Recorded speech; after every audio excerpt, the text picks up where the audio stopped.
Bonjour, je suis Tina, votre guide d'apprentissage sur learnésotérique.com. Aujourd'hui, nous allons parler d'un sujet fascinant, troublant et profondément humain, les EMI ou expériences de mort imminente. Certaines personnes, après un arrêt cardiaque, un coma, un accident grave ou une situation critique, racontent avoir vécu quelque chose d'extraordinaire. Un tunnel, une lumière intense, une sensation de paix absolue, la perception de quitter son corps. Parfois même, la rencontre avec des proches disparus ou la vision rapide de toute une vie. Alors, que faut-il en penser? Est-ce une preuve de l'au-delà? Un phénomène du cerveau en état extrême? Une ouverture temporaire de la conscience vers une autre dimension? Ou peut-être un peu de tout cela à la fois?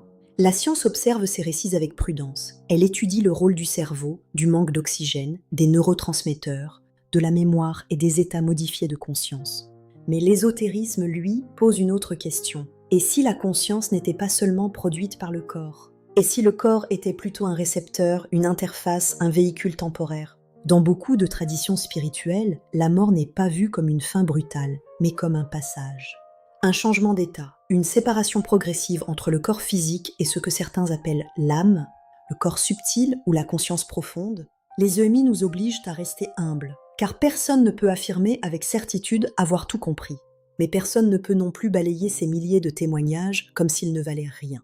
Ce qui est certain, c'est que beaucoup de personnes reviennent transformées. Elles ont moins peur de la mort. Elles accordent plus d'importance à l'amour, au pardon, à la simplicité, à la présence. Comme si, pendant quelques instants, elles avaient aperçu quelque chose de plus vaste que la vie ordinaire. Sur learnésotérique.com, nous n'imposons pas une croyance, nous explorons. Nous comparons les traditions, les symboles, les textes, les expériences et les mystères de la conscience. L'EMI n'est peut-être pas une réponse définitive, mais elle est une porte. Et parfois, une porte entr'ouverte suffit pour changer toute une vie. Si ce sujet vous parle, continuez votre exploration avec moi sur learnésotérique.com. Je suis Tina et je vous accompagne pas à pas dans votre éveil spirituel avec curiosité, prudence et profondeur.